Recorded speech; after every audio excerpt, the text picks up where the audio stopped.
Ini adalah WBCQ, menghadirkan radio World's Last Chance kepada Anda dari Monticello, Maine, Amerika Serikat.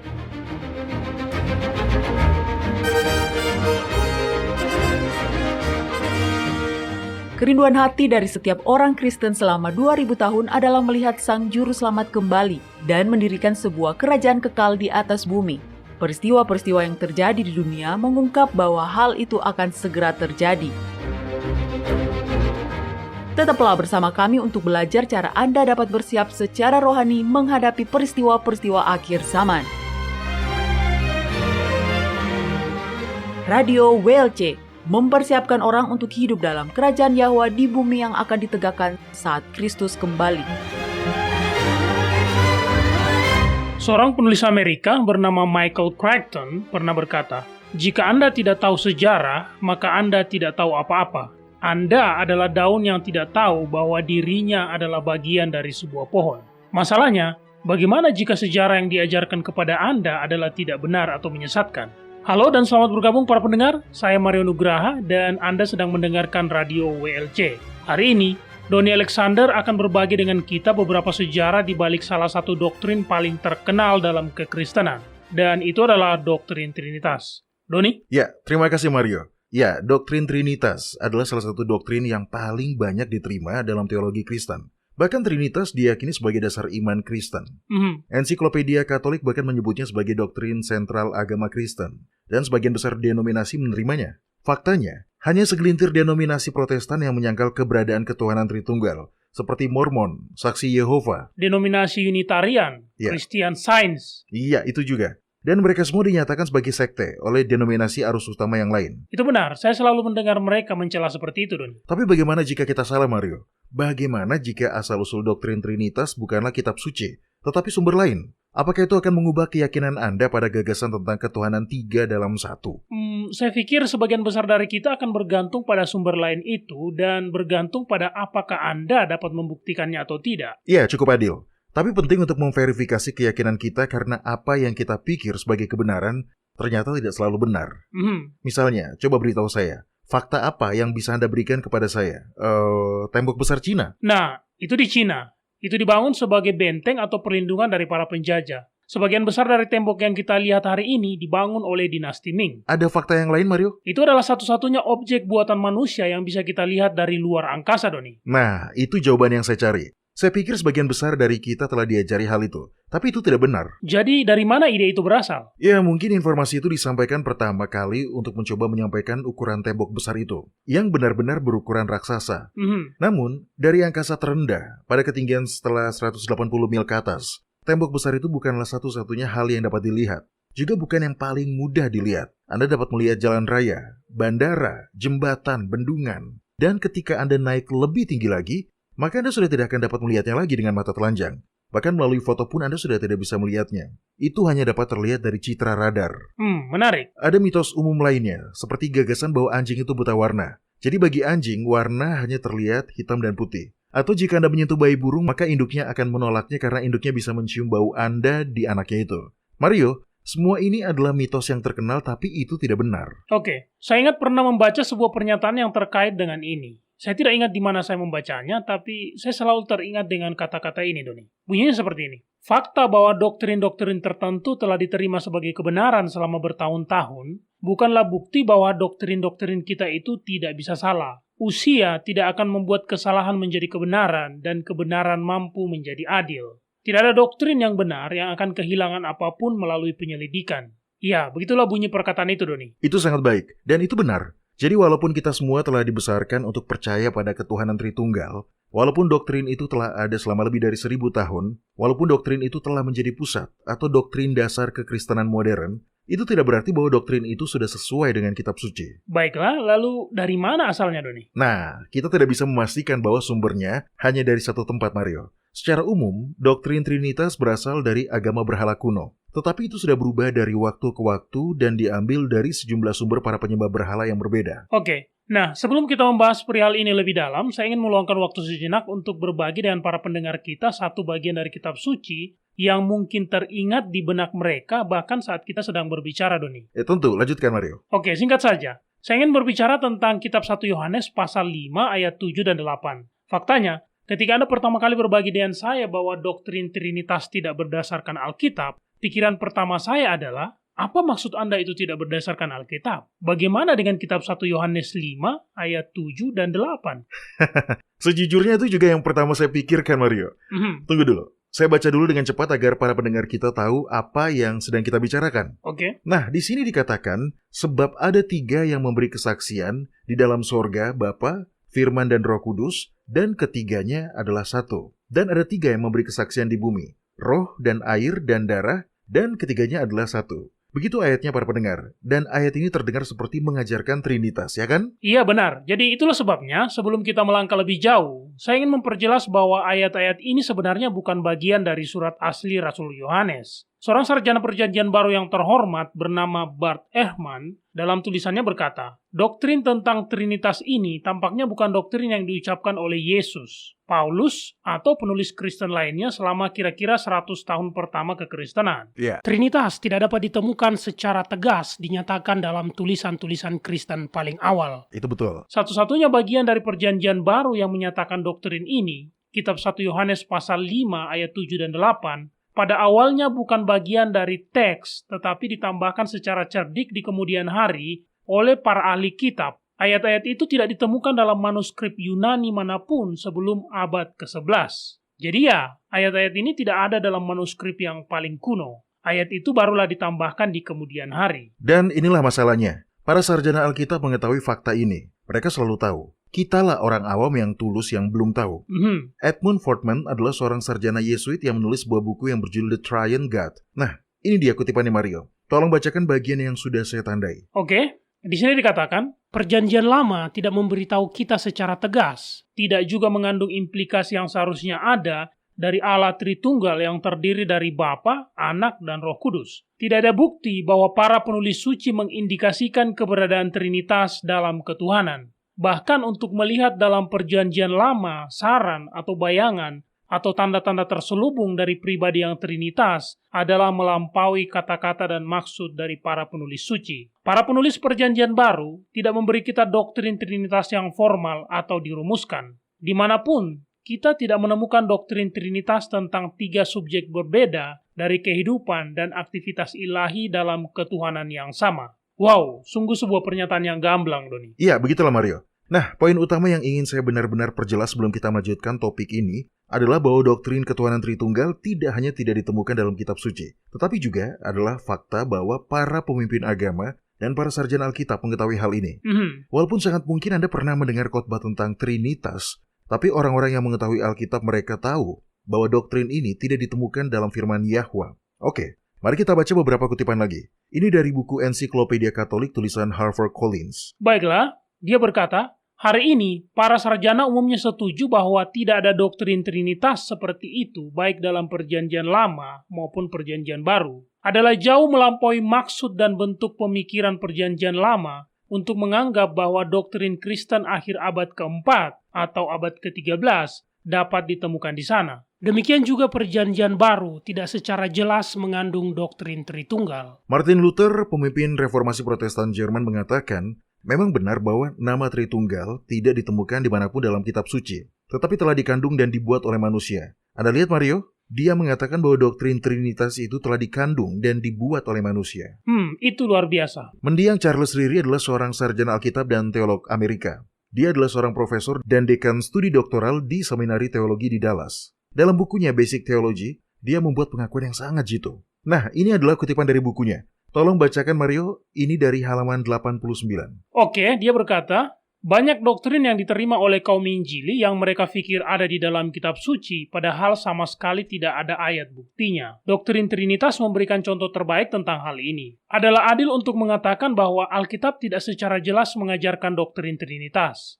Bahkan tidak ada satupun teks bukti. Jika teks bukti yang kita maksud adalah sebuah ayat atau bagian yang jelas yang menyatakan bahwa ada satu Tuhan yang ada dalam 3 pribadi. Saya punya beberapa pernyataan lagi dari para teolog yang saya ingin Anda baca, Mario. Bacakan kedua kutipan ini, Mario. Baik, yang pertama mengatakan, Salah satu keajaiban besar sejarah Kristen adalah kemampuan para teolog untuk meyakinkan orang Kristen bahwa 3 pribadi adalah benar-benar satu Tuhan. Yang kedua mengatakan, karena Tritunggal adalah bagian penting dari doktrin Kristen di kemudian hari, maka sangat mengejutkan bahwa istilah itu tidak muncul dalam Perjanjian Baru. Demikian juga, konsep yang dikembangkan dari 3 mitra setara dalam ketuhanan yang ditemukan dalam rumusan kredo selanjutnya tidak dapat dideteksi dengan jelas dalam batas-batas kanon. Perhatikan dalam kutipan terakhir apa yang dia katakan. Karena Tritunggal adalah bagian penting dari doktrin Kristen di kemudian hari. Jadi apapun yang telah kita asumsikan, atau apapun yang telah diajarkan kepada kita, atau apapun yang telah kita ekstrapolasi, yang benar adalah Kitab Suci tidak mengajarkan ketuhanan Tritunggal. Oke, jadi dari mana ini berasal, Doni? Saya belum mempelajari sumbernya seperti Anda. Dari mana ajaran ini berasal? Ya, sekali lagi, seperti yang sudah saya katakan, tidak mungkin untuk menentukan satu sumber tertentu. Gagasan tentang Trinitas ditemukan di seluruh agama berhala kuno. Beberapa agama memiliki lebih dari satu Trinitas, tetapi masing-masing dianggap sebagai 3 dalam 1. Tolong berikan contohnya, Doni. Ya, tentu saja. Mungkin catatan paling awal terkait keyakinan pada Trinitas ditemukan di Sumeria. Bukan Samaria, yang disebutkan dalam Alkitab, tapi Sumeria, bangsa yang eksis sebelum masa Abraham. Ketuhanan Tritunggal kuno ini terdiri dari Anu, Bapa, dan Raja para Dewa, kemudian Enlil, Dewa Pencipta, dan Enki, penguasa kebijaksanaan. Dalam Trinitas Babilonia, sosok ibu melengkapi apa yang disebut Trinitas Suci, Nimrod, Semiramis, dan Tamus. Nah, Semiramis sebagai istri Nimrod dan ibu Tamus sang juru selamat disebut sebagai Bunda Allah dan disebut sebagai Ratu Surga. Oke, itu juga mengejutkan. Beberapa golongan Kristen juga menamai Maria dengan gelar itu. Tentu saja, karena kekristenan apostolik dirusak oleh agama berhala. Maka dalam banyak hal, kekristenan modern memiliki kemiripan yang mencolok dengan agama berhala kuno. Iya, terutama paham berhala dari Babilonia, pemakaian salib, roti salib panas. Masa pra-Easter. Iya, masa pra-Easter. Semua itu berasal dari Babel. Orang Mesir juga memiliki Trinitas dengan Osiris sang ayah, Isis sang ibu, dan Horus sang putra. Trinitas Hindu terdiri dari Brahma, Wisnu, dan Siwa. Orang Yunani juga memiliki versi mereka sendiri tentang Trinitas. Mereka menyembah Zeus, Athena, dan Apollo.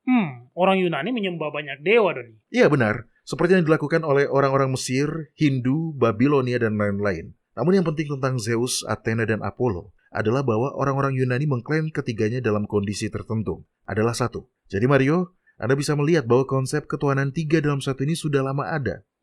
Dan faktanya, Anda dapat menemukan Trinitas di seluruh dunia kuno, baik secara teologi maupun dalam hal simbol dan motif. Trinitas Romawi adalah Jupiter, Mars, dan Venus. Sangat menarik bahwa begitu banyak dari Trinitas ini memiliki sosok dewi perempuan di dalamnya. Iya, dan setan selalu merusak dan memutarbalikkan sesuatu. Tahukah Anda bahwa dalam bahasa Ibrani kata untuk nafas yang sering diterjemahkan dalam kitab suci sebagai roh, dan kata yang kita artikan Roh Kudus adalah kata yang berbentuk feminin. Oh, itu benar. Saya baru ingat. Banyak dari Trinitas berhala ini memiliki elemen yang sama. Terutama, tentu saja, adalah bahwa ketiga makhluk itu dianggap sebagai bagian dari satu Dewa Tritunggal. Dan seringkali itu terdiri dari satu adalah ayah atau bapa, satu ibu, dan satu anak laki-laki. Dan kemudian anak laki-laki tersebut juga merupakan suami dari sang ibu. Dan dianggap sebagai penjelmaan dari sang ayah. Wow, ini serius. Mereka memiliki kesamaan juga. Maksud saya, kesamaan dengan Trinitas Kristen. Iya, karena Trinitas Kristen dibentuk berdasarkan Trinitas penyembah berhala. Benar-benar. Tapi ini mengejutkan, Doni. Ketiganya selalu ditinggikan sebagai dewa, tetapi sering disebut sebagai satu pribadi dalam 3 bentuk. Di lain waktu, Trinitas dipandang sebagai satu dewa yang memainkan 3 peran. Seringkali sang ayah diabaikan dan penyembah difokuskan pada sang ibu dan sang anak. Serupa dengan paham Katolik. Ya, tentu saja. Karena gereja Katolik dan kemudian gereja Protestan memasukkan kepercayaan ini ke dalam agama Kristen. Salinan majalah Life yang diterbitkan pada tanggal 30 Oktober 1950 memuat kutipan menarik dari artikel berjudul Assumption of Mary. Di situ dikatakan, penentang kami kadang-kadang mengklaim bahwa tidak boleh ada kepercayaan yang harus dipegang secara dogmatis yang tidak secara jelas dinyatakan dalam kitab suci. Tetapi gereja-gereja Protestan sendiri telah menerima dogma seperti itu. Seperti Trinitas yang tidak memiliki dasar otoritas yang tepat di dalam kitab-kitab Injil. Wow, itu sebuah kecaman. Sebagai orang Protestan, kita bangga dengan klaim bahwa kepercayaan kita diambil hanya dari kitab suci, sola scriptura. Tapi di banyak bidang, kita hanya mengikuti perkembangan Katolik dan tidak pernah mempertanyakannya atau mempelajarinya sendiri. Dan seharusnya kita mempertanyakannya. Kita perlu belajar untuk diri kita sendiri. Kita perlu memastikan setiap kepercayaan yang kita pegang didasarkan pada firman Yahwa semata. Kita tidak bisa hanya karena kemalasan atau kecerobohan untuk terus berpegang teguh pada kepercayaan penyembah berhala yang menghormati setan dan tidak menghormati Yahwa. Oke, ini satu kutipan terakhir yang saya ingin Anda baca. Ini diambil dari sebuah buku berjudul The Mystical Woman and the Cities of the Nations, tulisan Thomas Dennis Rock. Tolong dibacakan, Mario. Baik, di sini dikatakan, orang-orang Babilonia kuno mengakui doktrin Trinitas atau 3 pribadi dalam satu dewa, seperti yang terlihat dari sesosok dewa gabungan dengan 3 kepala yang membentuk bagian dari mitologi mereka, dan juga penggunaan segitiga sama sisi sebagai lambang kesatuan Trinitas tersebut. Kitab suci sudah jelas hanya ada satu Tuhan dan itu adalah Yahwa. Yahuswa adalah anak tunggalnya yang adalah sepenuhnya manusia. Di luar dari itu berasal dari agama berhala. Benar, Doni. Baik para pendengar, kita akan beristirahat sejenak dan saat kami kembali, Doni akan menjelaskan bagaimana kepercayaan yang sudah jelas berasal dari agama berhala ini dapat menyusup ke dalam kekristenan rasuli. Kami akan segera kembali.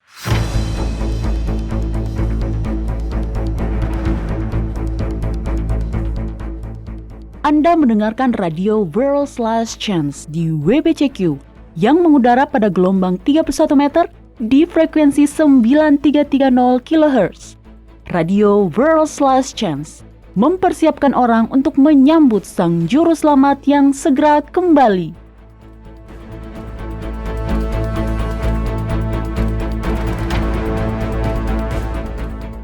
Dari kitab Kejadian sampai kitab Wahyu, satu-satunya tema utama dari kitab suci adalah kasih Yahwa bagi umat manusia. Kasih ilahi adalah kekuatan terbesar di alam semesta. Dan inilah mengapa setan berusaha sangat keras untuk memutarbalikkan kitab suci sehingga orang-orang menjadi takut pada dia yang seharusnya paling dikasihi oleh mereka. Salah satu area yang digunakan setan untuk menggambarkan salah karakter kasih Yahwa adalah dalam kisah-kisah perjanjian lama di mana Yahwa memerintahkan orang-orang Israel untuk sepenuhnya melenyapkan berbagai musuh mereka. Genosida massal seperti itu tampaknya bertentangan dengan bagian-bagian lain dari kitab suci yang menampilkan Bapa Surgawi sebagai pribadi yang baik hati, adil, dan penuh kasih. Namun ada alasan dibalik itu semua, dan alasan ini konsisten dengan karakter kasih Yahwa. Untuk mempelajari kebenaran, kunjungi worldslastchance.com. Cari video dokumenter Nephilim di dalam Alkitab. Anda juga dapat mencarinya di YouTube. Jangan percaya kebohongan setan. Yahwa mengasihi semua orang dan selalu ada alasan dibalik setiap perintah-perintahnya.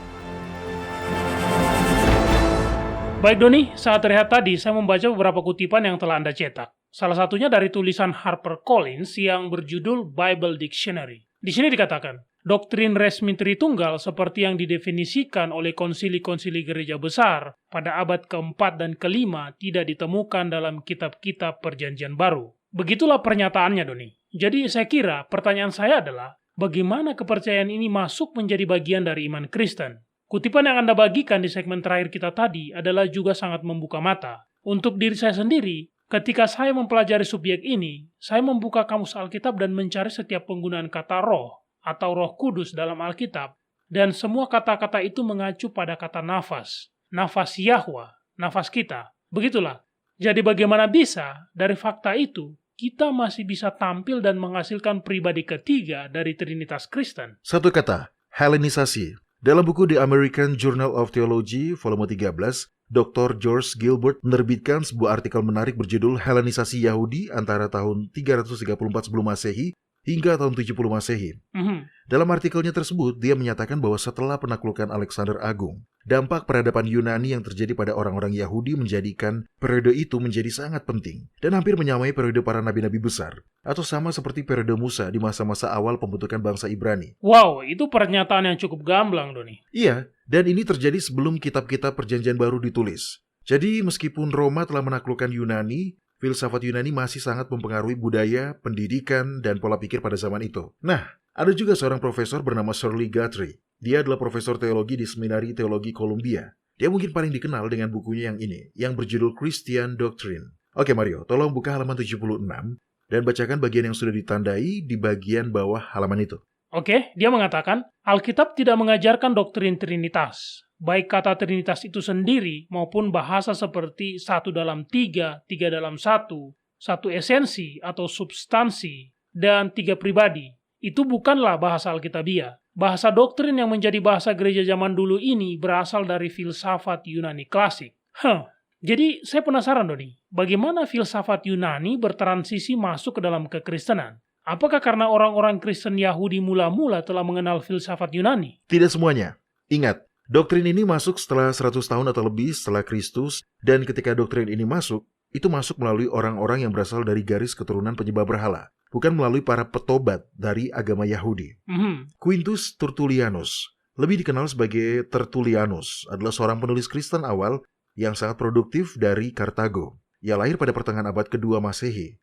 Dari apa yang saya baca, dia adalah orang pertama yang memperkenalkan istilah Trinitas. Namun, itu hanya pengenalan istilah. Apa yang sebenarnya diajarkan tentang Trinitas berbeda dari apa yang diyakini saat ini. Jadi, jika dia memperkenalkan istilah itu berarti bahwa doktrin tentang Allah Tritunggal yang diajarkan kepada kita hari ini tidak ada dalam kekristenan sebelum Tertullianus. Ya, itu benar. Tertullian adalah seorang apologis Kristen. Iya, apologetika Kristen. Sebuah upaya untuk membuat alasan yang lebih mendukung inkonsistensi dan kontradiksi ketimbang menggali kebenaran. Pada dasarnya begitu. Bagaimanapun, Tertullian memperkenalkan banyak ide para penyembah berhala ke dalam praktik-praktik Kristen. Seperti apa, Doni? Nah, ketika dia membaptis orang, dia selalu mencelupkan mereka 3 kali, bukan hanya sekali. Dia membuat tanda salib di dahi orang tersebut, yang jika Anda masih ingat, itu adalah tradisi dari Babel. Dia juga mengajarkan pemberian seserahan pada orang mati. Dan masalahnya, dia dengan bebas mengakui bahwa ajaran ini telah diadopsi dari praktek-praktek para penyembah berhala. Dia mengakui bahwa Anda tidak akan menemukan dukungan kitab suci pada semua ajaran-ajaran tersebut. Mengapa dia bertindak seperti itu? Dia percaya bahwa dia meratakan gunung, perbedaan antara para penyembah berhala dan kekristenan. Dia berpikir bahwa orang-orang kafir akan dapat lebih mudah bergabung dengan agama Kristen jika mereka menemukan bahwa ritual-ritual kafir sudah diterima di gereja. Itu benar-benar kacau, Doni. Ya, begitulah. Pemikiran Yunani dan hingga sekarang pemikiran Barat telah sangat dipengaruhi oleh Plato. Dan bukankah Plato sendiri dipengaruhi oleh Sokrates? Iya, faktanya, Plato adalah salah satu pemuda yang dituduh korupsi oleh Sokrates. Nah, kebanyakan orang mengenal nama Plato. Namun, apa yang menurut saya tidak disadari kebanyakan orang adalah fakta pada betapa berpengaruhnya Plato dalam membentuk pemikiran Barat. Michael Foucault adalah seorang filsuf dan penulis Prancis. Dalam bukunya yang berjudul The Hermeneutics of the Subject, dia melangkah lebih jauh dengan menyatakan bahwa Plato adalah salah satu pendiri agama Barat. Dan pernyataan seperti itu jelas mengungkap sesuatu. Selama berabad-abad, Barat dikenal sebagai mayoritas Kristen. Itu sama seperti ketika kita mendengar India dan kita akan langsung teringat pada Hindu. Atau saat mendengar Timur Tengah, kita akan dengan mudah berpikir tentang orang-orang Muslim. Jadi, dengan menjadi pendiri agama Barat, berarti Plato telah sangat mempengaruhi kekristenan seperti yang kita kenal sekarang, Doni. Iya, dan itulah yang dia lakukan. Di sekolah, guru sejarah saya berfokus pada gagasan Plato bahwa dunia ini adalah semacam dunia bayangan. Salinan tidak sempurna dari dunia spiritual yang sempurna. Tapi bukan itu saja yang diajarkan. Gagasan tentang jiwa abadi secara khusus berasal dari Plato. Itu tidak berasal dari kitab suci. Jadi Anda mengatakan bahwa orang Kristen saat ini berpikir lebih mirip seperti Plato daripada, katakanlah, orang Ibrani? Ya, tepat Mario. Kekristenan telah menjalar begitu jauh dari akar Yahudinya. Dan bahkan setelah beberapa waktu kemudian, filsafat Yunani pun sudah mempengaruhi orang-orang Yahudi. Salah satunya adalah Philo. Dia hidup sekitar tahun 20 sebelum Masehi hingga tahun 50 Masehi. Iya, saya pernah mendengar tentang Philo. Beberapa orang percaya bahwa tulisannya benar-benar mempengaruhi pengakuan iman Nisea. Oh, benarkah? Iya. Apa Anda masih ingat di dalam pengakuan iman Nisea ada kalimat Allah dari Allah, terang dari terang. Nah, setelah saya menyimak kalimat ini, saya penasaran dan mencarinya. Saya pikir mereka mungkin benar. Jadi, kita memiliki salah satu kredo paling fundamental dalam dunia Kristen, yang sebagian besar diambil dari Philo. Dan Philo sendiri sangat dipengaruhi oleh Plato. Perhatikanlah bagaimana semua ini terkait. Nah, Mario, apakah Anda pernah mendengar tentang Jaroslav Plikan? Tidak. Dia adalah seorang profesor di Universitas Yale. Fokus kaliannya adalah sejarah kekristenan, teologi Kristen, dan sejarah intelektual abad pertengahan. Singkatnya, dia adalah seorang pria yang sangat berpendidikan. Dia bahkan benar-benar membaca dan mengomentari semua tulisan para bapak gereja awal yang berjumlah 38 jilid itu. Dia menulis serial buku yang terdiri dari beberapa volume yang berjudul Tradisi Kristen, Sejarah Perkembangan Ajaran. Nah, menurut Plikan, kaum Neoplatonis abad kedua dan ketiga melakukan lebih dari sekedar mengikuti jejak para filsuf Yunani. Mereka juga mengembangkan ide-ide baru. Plotinus, seorang filsuf Helenistik, menyatakan bahwa terdapat 3 prinsip utama yang dia sebut yang esa, sang akal, dan sang jiwa. Lebih lanjut dia mengatakan bahwa ketiganya adalah satu esensi. Apakah itu terdengar familiar, Mario? Sangat familiar. Itulah yang dikatakan orang Kristen tentang ketuhanan Tritunggal, satu dalam tujuan dan esensi. Ya, benar. Nah, Plotinus mengajarkan bahwa dunia fisik itu jahat. sedangkan dunia spiritual itu baik. Agustinus dari Hippo yang secara luas dipandang sebagai salah satu dari bapak-bapak gereja yang sangat penting, tampaknya telah dipengaruhi oleh kepercayaan semacam ini. Dia menyatakan seks sebagai sebuah dosa, sekalipun itu dilakukan dalam ikatan pernikahan. Ya, dia benar-benar munafik. Dia berselingkuh selama bertahun-tahun. Kekasihnya bahkan melahirkan seorang anak sebelum dia memutuskan ingin menikahi seorang ahli waris yang berusia 10 tahun sebagai gantinya. Ya, walaupun pada akhirnya dia tidak menikahinya, Doni. Para sarjana sangat menyadari bahwa banyak dari mereka yang disebut bapak-bapak gereja awal, yang dipengaruhi oleh filsafat Yunani. Anda baru saja membaca apa yang para sarjana itu katakan dan jelas mereka tahu. Seperti siapa, Doni? Justin Martyr, Clemens dari Alexandria, Theodosius, Tertullian. Saya telah membaca cukup banyak tulisan mereka, dan dengan cepat menjadi jelas bahwa tidak satu pun dari orang-orang ini yang menjadi penganut Trinitas. Betulkah? Iya, betul. Jika Anda kembali dan membaca secara konteks apa yang mereka tulis, maka akan menjadi sangat jelas bahwa mereka bukan penganut Trinitas. Misalnya, Tertullianus percaya bahwa sang anak berada di bawah Bapa. Justin Martyr adalah seorang Arian. Artinya dia percaya sang anak diciptakan sebagai bagian pertama dari penciptaan. Dan itu bukan keyakinan dalam Trinitas. Berdasarkan penelitiannya, Jaroslav Pelikan percaya bahwa banyak dari bapak gereja awal sebenarnya adalah modalis dan bukan penganut Trinitas. Modalis? Hari ini kita menyebutnya teologi keesaan. Ini adalah gagasan bahwa Allah Bapa memanifestasikan dirinya dalam 3 bentuk atau mode yang berbeda. Dia adalah Yahwa dalam perjanjian lama, Yahuswa dalam perjanjian baru, dan sekarang bermanifestasi dalam bentuk Roh Kudus. Fokus para bapak gereja mula-mula adalah teori logos, bukan Trinitas. Dengan kata lain, mereka ingin memahami bagaimana Yahwa berhubungan dengan firman. Kebanyakan dari mereka sangat jelas tidak percaya bahwa Bapa dan sang anak itu setara. Sebaliknya, mereka percaya bahwa sang anak berada di bawah Bapa atau lebih rendah dari Bapa. Dan itu tentu sangat bertentangan dengan doktrin Trinitas. Karena sudah berjarak 1500 tahun lebih, kita sudah lupa betapa banyaknya pertikaian yang terjadi di masa kekristenan awal. Karena berbeda doktrin. Athanasius I dari Alexandria adalah anti-Arian. Dan para penganut Arian, sekali lagi, percaya bahwa Yahuswa adalah makhluk ciptaan yang lebih rendah dari Bapa. Athanasius menentang keyakinan ini. Dia sebenarnya hadir di konsili Nisia, sebuah konsili yang diadakan atas permintaan Konstantinus Agung. Pada konsili Nisia pertama inilah pengakuan iman Nisia diformalkan, dan disitulah paham anti-Arian didirikan. Dengan kata lain, pada konsili di abad keempat inilah peninggian sang anak ke status yang sama dengan Bapa diformalkan ke dalam teologi Kristen. Tetapi, apa yang kebanyakan orang tidak tahu adalah bahwa kemudian Arius sendiri pendukung di balik teologi Arian yang meyakini bahwa Yahuswa tidak pernah ada sebelumnya bersama Bapa. Arius sendiri berbicara kepada Kaisar Konstantinus dengan mengutip kata-kata Alkitab dan tulisan-tulisan berbagai bapa gereja awal. Saya pikir Arius diasingkan setelah dia kalah di dalam konsili Nisea. Iya memang, tetapi seiring waktu Konstantinus melunakkan pendiriannya. Karena terlepas dari semua itu, Arius mengutip kata-kata Alkitab dan tulisan-tulisan berbagai bapa gereja awal dan menyampaikannya kepada Konstantinus. Konstantinus sebenarnya membalikkan posisinya dan mengasingkan Athanasius, orang utama di balik paham Trinitas. Konstantinus sendiri menjadi penganut Arian dan dibaptis dalam keadaan sekarat di atas ranjangnya oleh seorang uskup Arian yang bernama Eusebius dari Nikomedia. Menarik. Saya rasa sebagian besar dari kita tidak menyadari betapa banyak pertikaian yang terjadi secara teologis di tahun-tahun awal itu. Sangat mudah untuk berasumsi bahwa dunia Kristen seperti yang kita kenal sekarang diwarisi secara utuh dari para rasul. Tapi bukan itu masalahnya. Jadi, beberapa saat setelah kematian Konstantinus, datanglah Origenes. Dia sangat dipengaruhi oleh filsafat Yunani. Dia mengajarkan bahwa kita semua adalah jiwa-jiwa abadi di surga sebelum kita dilahirkan. Dia juga percaya bahwa pada akhirnya semua orang akan diselamatkan. Dia memiliki sekolah di Alexandria di mana para siswanya didorong untuk belajar filsafat Yunani. Tunggu, bukankah Origen dikucilkan dan tulisan-tulisannya dibakar, Doni? Iya benar. Tapi yang menarik adalah bahwa seorang pria bernama Rufinus benar-benar mengubah tulisan Origen untuk membatalkan pengucilan tersebut setelah kematian Origen. Bagaimana Anda bisa tahu, Doni? Rufinus mengakuinya.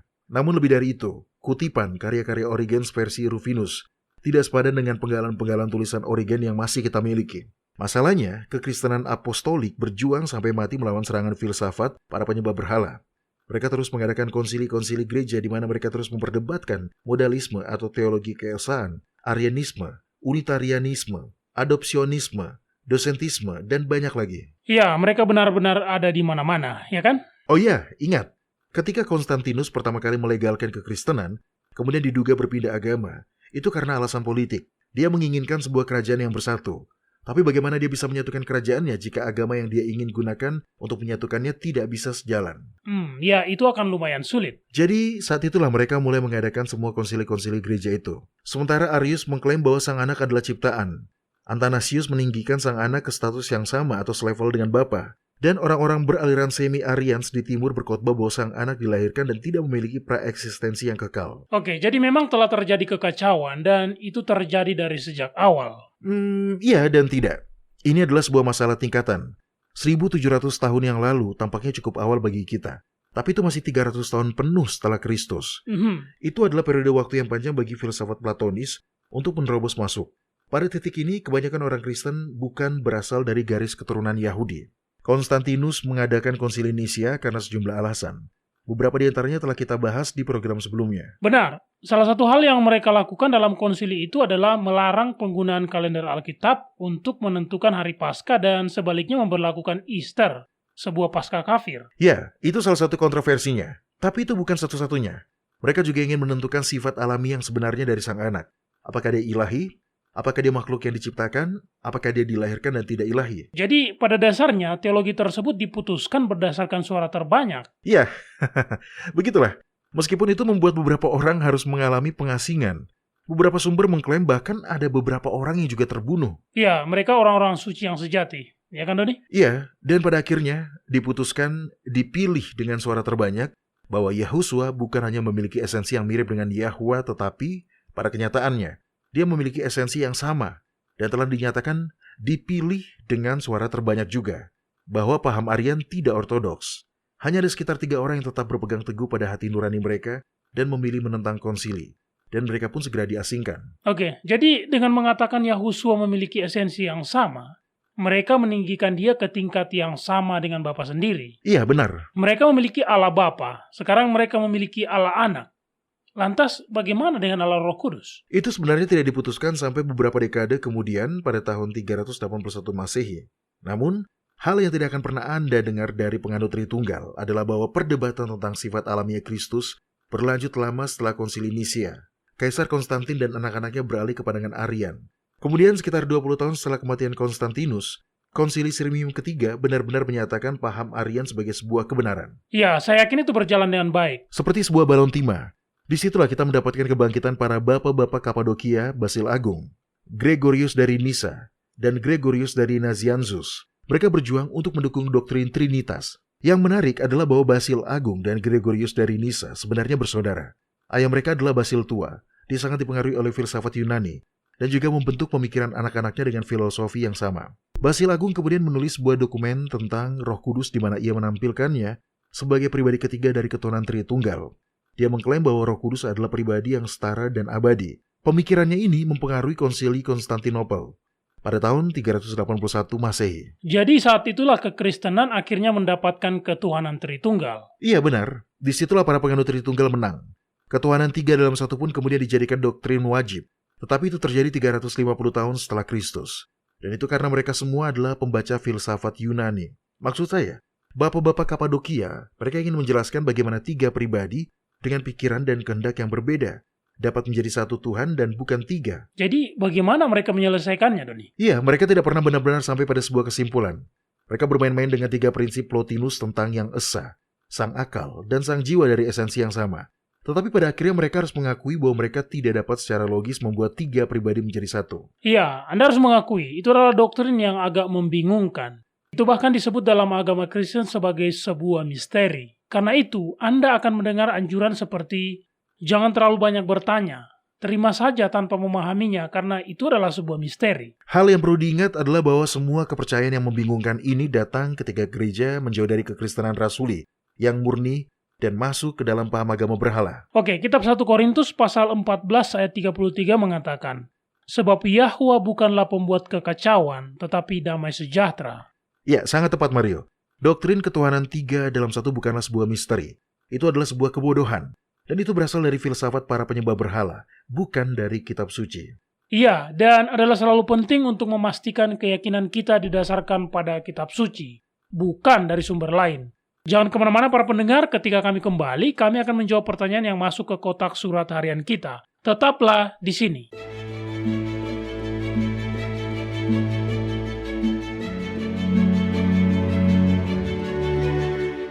Anda mendengarkan radio World's Last Chance di WBCQ yang mengudara pada gelombang 31 meter di frekuensi 9330 kHz. Radio World's Last Chance mempersiapkan orang untuk menyambut Sang Juru Selamat yang segera kembali.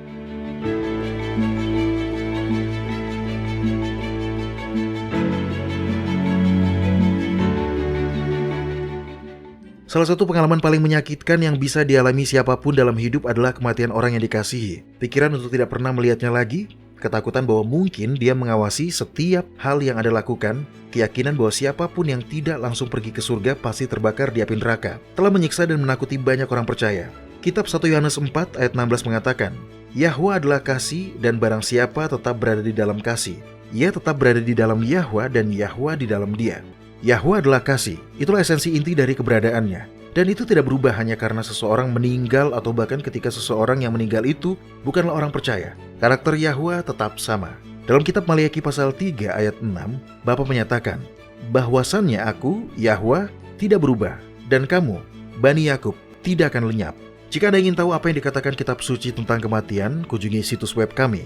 Kami memiliki artikel, video, dan program radio yang mengungkapkan kebenaran tentang apa yang terjadi setelah kematian. Studi yang indah ini mengungkap aspek karakter Bapa yang sebelumnya telah disalahpahami. Dan hal yang terungkap adalah kasih yang murni. Kunjungi kami hari ini. Anda dapat mempercayai kasih Bapa dalam hidup dan dalam kematian.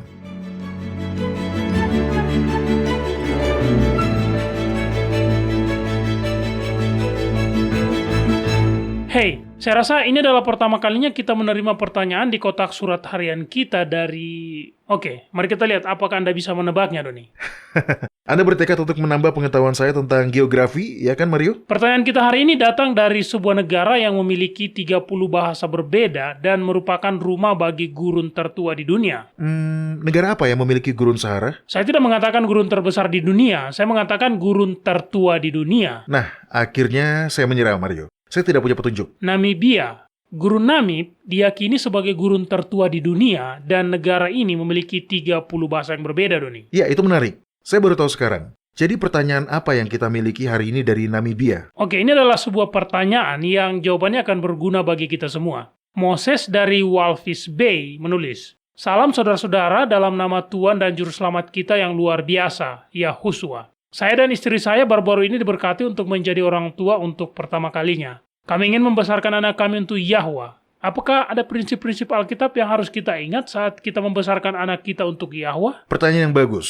Saya akan jujur, walaupun istri saya dan saya pasti ingin melakukan hal yang benar pada anak-anak kami. Saya harus mengakui bahwa saya tidak pernah benar-benar memikirkan prinsip-prinsip Alkitab tertentu untuk ditanamkan. Iya, saya rasa kami juga tidak melakukannya. Sekarang, saya berharap kami punya. Ini adalah pertanyaan yang bagus dan bahkan jika anak-anak kita sudah lebih besar, kita masih dapat belajar dari hal ini dan memasukkannya ke dalam pengasuhan kita serta kehidupan kita sendiri. Jadi, prinsip. Apa prinsip-prinsip Alkitab yang penting untuk membesarkan anak-anak yang saleh? Ya, saya akan mengatakan mengajar seorang anak bahwa tujuan hidup adalah untuk memuliakan Yahwa adalah sebuah prinsip dasar. Oke, tolong buka kitab 1 Korintus pasal 6 ayat 19 dan 20. Ini adalah sesuatu yang harus kita semua ingat. Oke, di sini dikatakan, atau tidak tahukah kamu bahwa tubuhmu adalah bait Roh Kudus yang diam di dalam kamu, Roh Kudus yang kamu peroleh dari Yahwa, dan bahwa kamu bukan milik kamu sendiri, sebab kamu telah dibeli dan harganya telah lunas dibayar. Karena itu, muliakanlah Yahwa dengan tubuhmu. Kita telah dibeli dan harganya telah lunas dibayar. Kita telah ditebus dengan harga yang mahal. Dengan mengetahui hal ini, dengan mengetahui seberapa besar kita dikasihi, maka itu akan menjadi sesuatu yang akan membantu menanamkan harga diri yang sehat pada setiap anak.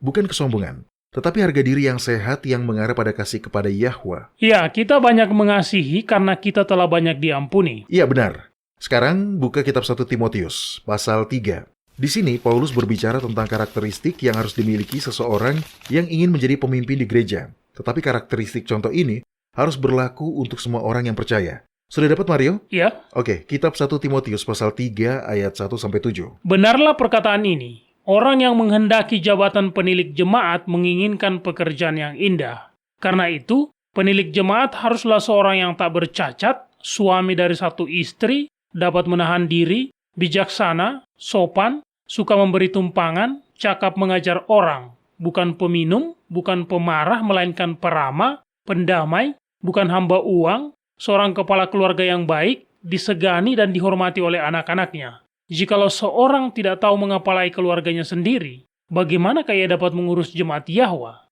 Janganlah ia seorang yang baru bertobat, agar jangan ia menjadi sombong dan kena hukuman iblis. Hendaklah dia juga mempunyai nama baik di luar jemaat, agar jangan dia digugat orang dan jatuh ke dalam jerat iblis. Yang terakhir itu berkaitan dengan reputasi yang baik dan menghindari munculnya kejahatan. Ini semua adalah hal yang setiap orang, pria atau wanita, harus sadari ketika hidup untuk memuliakan Yahwa. Sekarang beralih ke kitab Filipi pasal 3. Filipi 3 ayat 7 dan 8. Ini adalah sesuatu yang tidak banyak kita bicarakan. Tetapi ini adalah salah satu prinsip hidup sebagai orang Kristen. Dan jika seorang anak dalam pertumbuhannya memahami hal ini, maka dia tidak akan takut atau putus asa ketika hal itu terjadi. Dan itu adalah bahwa mengikuti Kristus akan membuat Anda membayar harga. Baik, di sini dikatakan, tetapi apa yang dahulu merupakan keuntungan bagiku, sekarang kuanggap rugi karena Kristus. Malahan segala sesuatu kuanggap rugi karena pengenalan akan Kristus Yahusua, Tuanku, lebih mulia daripada semuanya. Oleh karena dialah aku telah melepaskan semuanya itu dan menganggapnya sampah supaya aku memperoleh Kristus. Mengikuti kebenaran terlepas dari apapun taruhannya adalah sebuah prinsip yang sangat penting yang harus ditanamkan sejak kecil. Tapi bagaimana Anda melakukannya, Doni? Nah, salah satu caranya adalah dengan mengajari anak-anak Anda untuk berpikiran mandiri dan tidak khawatir dengan apa yang orang lain pikirkan tentang mereka.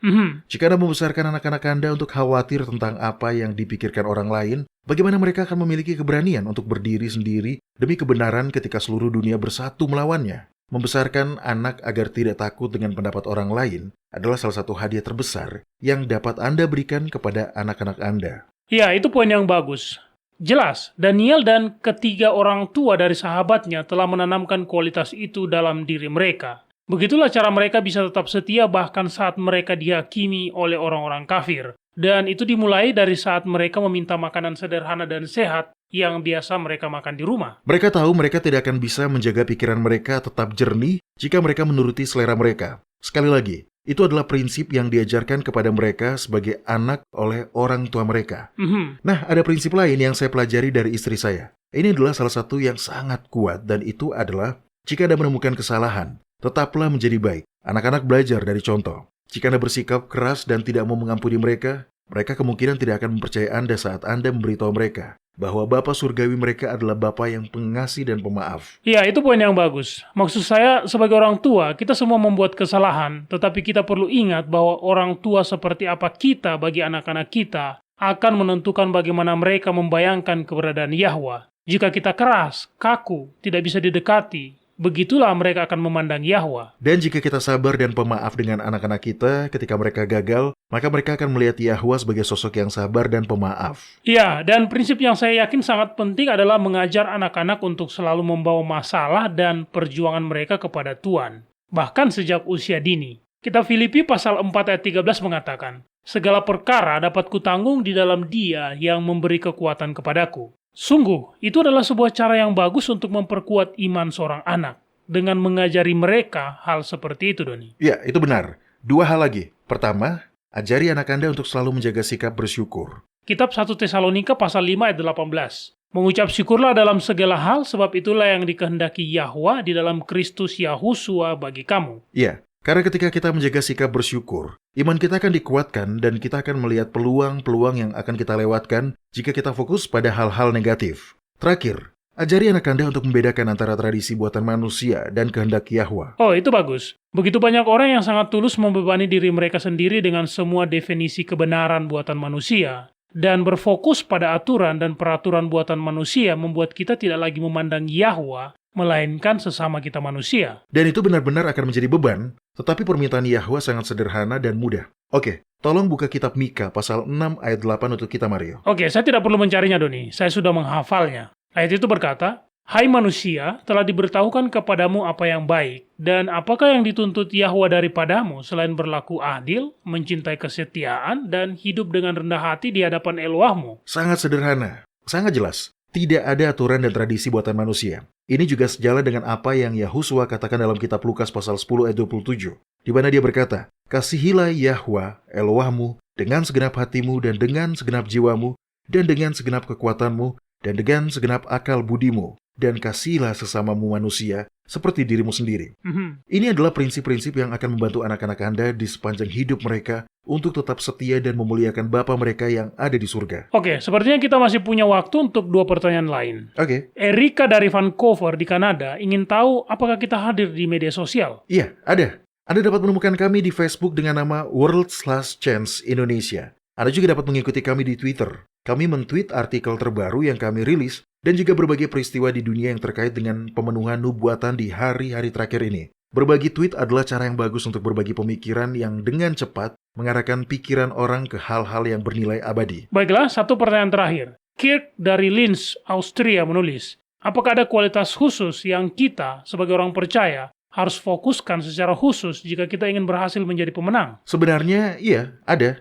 Ingatlah, bahwa keselamatan adalah sebuah anugerah. Maka upaya kita untuk menjadi pemenang haruslah berdasarkan pada konsep yang benar. Tidak seorang pun akan masuk ke dalam kerajaan kekal Yahwa melalui usaha mereka untuk mendapatkannya. Ya, jadi apa yang harus kita fokuskan, Doni? Membangun iman kita dalam firman Yahwa. Kitab 1 Yohanes pasal 5 ayat 4 memberitahu kita bahwa sebab semua yang lahir dari Yahwa mengalahkan dunia. Dan inilah kemenangan yang mengalahkan dunia, iman kita. Fokus pada karakter Yahwa. Mengenal dia berarti mengasihi dia, dan iman Anda akan bertumbuh. Benar, saya pernah membaca di suatu tempat bahwa iman adalah tanaman yang akan tumbuh dengan cepat jika dipelihara. Ya. Saya memasukkan kata-kata itu ke dalam hati saya dan ya, saya benar-benar terkejut melihat betapa cepatnya iman saya dikuatkan ketika saya membiasakan diri untuk memilih, menerima Yahwa melalui firman-Nya. Baik para pendengar, terus kirimkan pertanyaan dan komentar Anda, kami selalu senang mendengar dari Anda. Cukup buka worldslastchance.com dan klik hubungi kami. Anda juga dapat melihat segmen tanya jawab di situs web kami.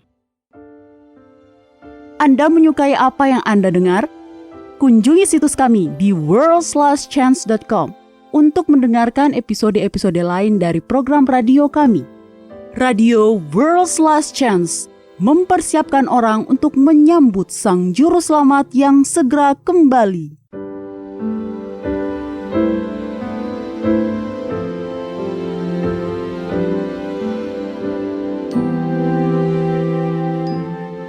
Halo, ini adalah janji harian Anda dari firman Yahwa. Victor terpikat dengan uang yang didapatkan dengan mudah dari perdagangan narkoba di usia 20-an. Pada tahun 1990-an, dia menjalankan operasi narkoba besar-besaran, di mana dia menyelundupkan obat-obatan terlarang ke Asia Tengah.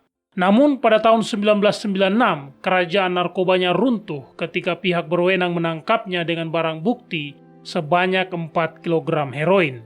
Tampaknya itu adalah akhir dunia bagi Victor, tetapi Yahwa baru saja mulai bekerja. Teman satu sel Victor memiliki salinan Injil Yohanes yang dikirimkan ibunya kepadanya.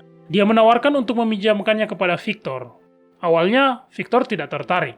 Akhirnya, pada suatu malam ketika dia tidak bisa tidur, dia memutuskan untuk membacanya. Namun setelah beberapa menit, dia menyerah. Dia tidak mengerti apa yang dikatakan di sana. Setelah lebih banyak malam tanpa tidur, Victor membacanya lagi. Saat dia membaca, roh Yahwa mulai bekerja di hatinya. Ketika mengingat peristiwa itu, Victor kemudian berkata bahwa dia tidak tahu apa-apa tentang doa, tetapi dia tetap memanggil Yahusua dan mengatakan, Anda tahu, saya tidak yakin bahwa Anda ada, tetapi saya ingin mendapatkan hidup yang kekal dan saya ingin dilahirkan kembali. Saat mengingat masa kelam dalam hidupnya itu, Victor juga berkata, saya terus membaca Alkitab sendirian di sel saya. Tidak ada orang Kristen di sekitar saya, hanya saya dan kitab itu. Perubahan Victor segera menjadi jelas. Ketika beberapa narapidana lain menawarinya narkoba, Victor untuk pertama kalinya dapat melihat narkoba itu sebagaimana seharusnya. Dia melihat bahwa obat-obatan itu sebagai lambang kematian, sedangkan Injil Yahwa menawarkan kehidupan. Dia pun dengan sadar memilih kehidupan dan menolak obat-obatan tersebut. Tidak lama kemudian, Victor jatuh sakit. Dokter mendapati bahwa dia sakit parah dan mengatakan kepadanya bahwa dia hanya memiliki sekitar 1,5 tahun lagi untuk hidup. Kebanyakan orang akan merasa tertekan dengan berita seperti itu, tetapi Victor tidak. Rekan-rekan narapidananya terkejut karena alih-alih ketakutan, mereka melihat Victor merasakan damai sejahtera karena dia telah memberikan hatinya kepada Yahwa dan percaya bahwa apakah dia hidup atau mati, jiwanya akan aman bersama Yahwa. Namun, yang mengejutkan semua orang adalah Victor tidak mati. Dia hidup cukup lama untuk menyelesaikan hukuman penjaranya. Banyak narapidana dibebaskan dari penjara hanya untuk kembali ke kehidupan mereka yang sebelumnya, tetapi tidak dengan Victor. Dengan kesempatan kedua dalam hidupnya, dia memutuskan bahwa dia ingin bekerja untuk Yahwa. Ini tentu adalah pilihan yang berbahaya. Tajikistan, tempat Victor tinggal, masuk dalam daftar 50 negara yang paling berbahaya bagi orang Kristen berdasarkan survei pada tahun 2017. Namun demikian, Victor berkomitmen untuk membagikan kebenaran yang memberinya kedamaian dan sukacita di dalam Yahwa. Para pendengar, ketika saya membaca kisah Victor, saya teringat pada kitab 2 Korintus pasal 5 ayat 17-19 yang mengatakan, "Jadi, siapa yang ada di dalam Kristus, dia adalah ciptaan baru, yang lama sudah berlalu, sesungguhnya yang baru sudah datang. Dan semuanya ini dari Yahwa, yang dengan perantaraan Kristus telah mendamaikan kita dengan dirinya, dan yang telah mempercayakan pelayanan pendamaian itu kepada kami. Sebab Yahwa mendamaikan dunia dengan dirinya oleh Kristus, dengan tidak memperhitungkan pelanggaran kita. Dia telah mempercayakan berita pendamaian itu kepada kami." Para pendengar, masa lalu Anda bukanlah sebuah masalah jika Yahwa adalah masa depan Anda. Apapun yang telah Anda lakukan, Dia dapat mengampuni jika Anda mau menghampirinya dan menerima anugerah keselamatannya. Bahkan, Dia menunggu dengan penuh kerinduan untuk menerima setiap anak Adam yang mendekat kepadanya dalam iman. Kepada kita telah diberikan janji-janji yang besar dan berharga. Majulah dan mulailah mengaminkannya.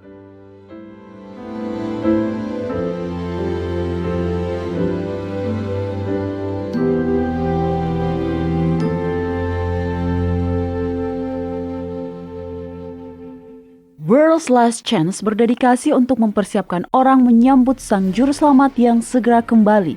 Acara siaran radio harian kami tersedia dalam 7 bahasa berbeda dari seluruh dunia dan masih banyak bahasa-bahasa lain lagi yang akan mengudara. Video-video dan artikel-artikel kami telah diterjemahkan ke dalam lebih dari 30 bahasa berbeda. Dan kami tidak hanya fokus pada salah satu poin pengajaran. Kami bersedia untuk bekerja sama dengan surga untuk membawa semua kebenaran ke dunia. Artikel-artikel dan video-video kami mencakup berbagai topik-topik penting pada pertumbuhan dan pembangunan dari perjalanan kekristenan. Kami menghadirkan materi yang mencakup kesalehan praktis di dalam kehidupan sehari-hari, doktrin Alkitabiah yang benar-benar hanya didasarkan pada firman Yahwa, kalender Sang Pencipta, dan nubuatan akhir zaman yang penting untuk Anda ketahui. Kami bahkan membahas berbagai macam angin pengajaran yang palsu yang telah digunakan oleh setan untuk menipu banyak orang, dan mengungkapkan mengapa itu salah dan apa yang benar berdasarkan Alkitab. Kunjungilah kami hari ini di worldslastchance.com. Pelajarilah kebenaran di hari-hari terakhir ini.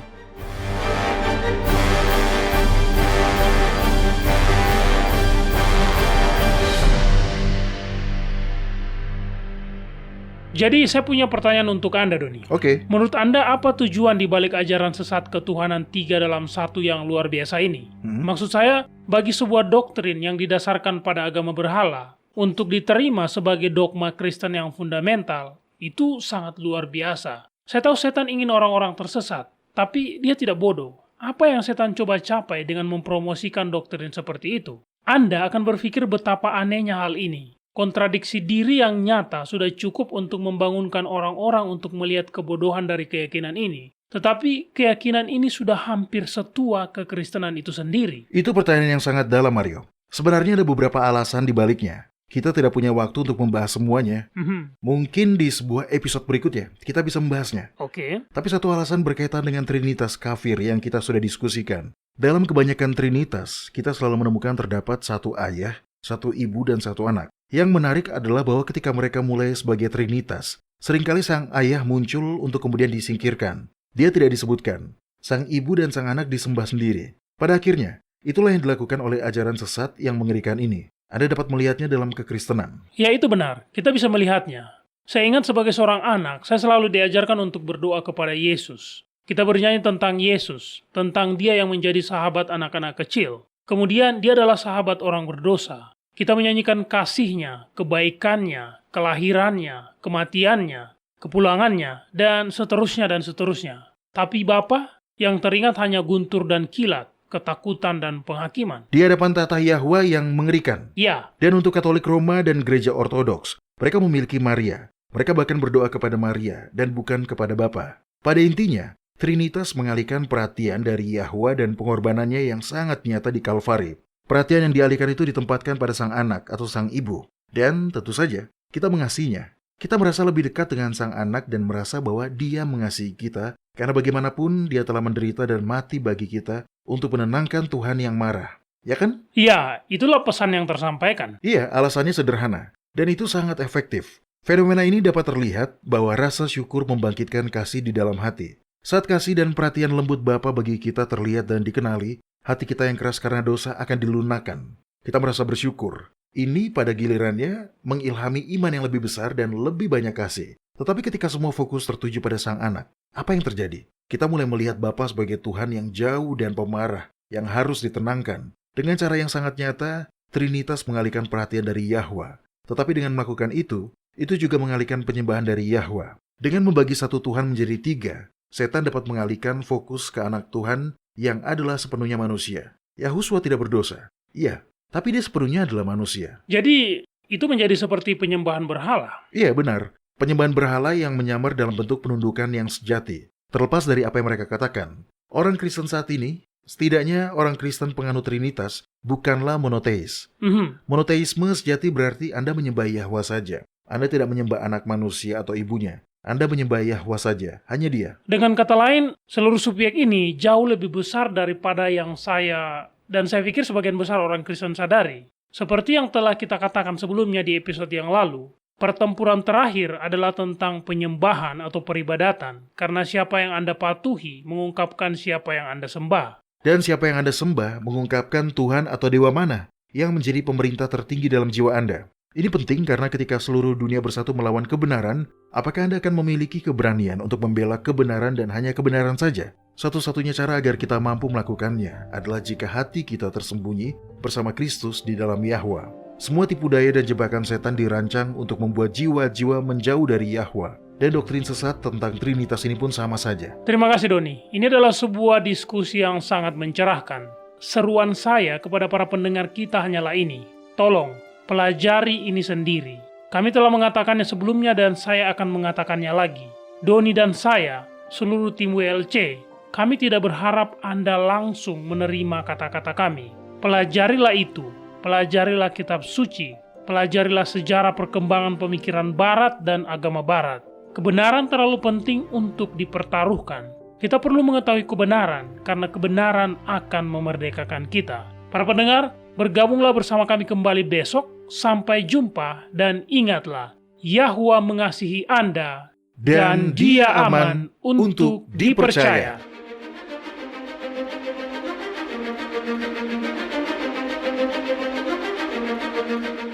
Anda baru saja mendengarkan radio WLC.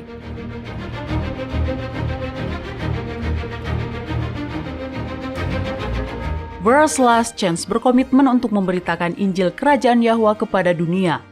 Nubuatan dan peristiwa-peristiwa terbaru mengindikasikan bahwa Sang Juru Selamat sudah akan kembali dalam waktu yang tidak lama lagi.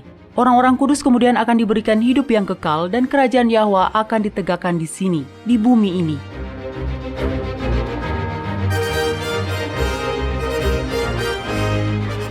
Tidak ada waktu yang bisa disia-siakan. Terimalah anugerah keselamatan hari ini dan izinkan Yahwa menyelimuti Anda dengan kebenaran Kristus.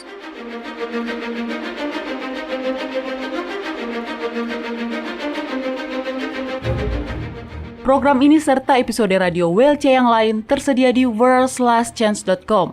Klik ikon radio WLC di bagian kanan atas beranda.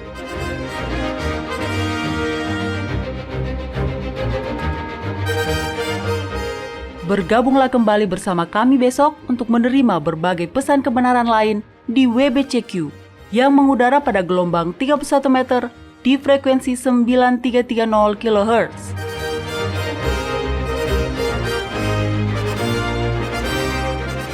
Radio WLC mempersiapkan orang untuk hidup dalam kerajaan Yahwa di bumi yang akan ditegakkan saat Kristus kembali tidak lama lagi.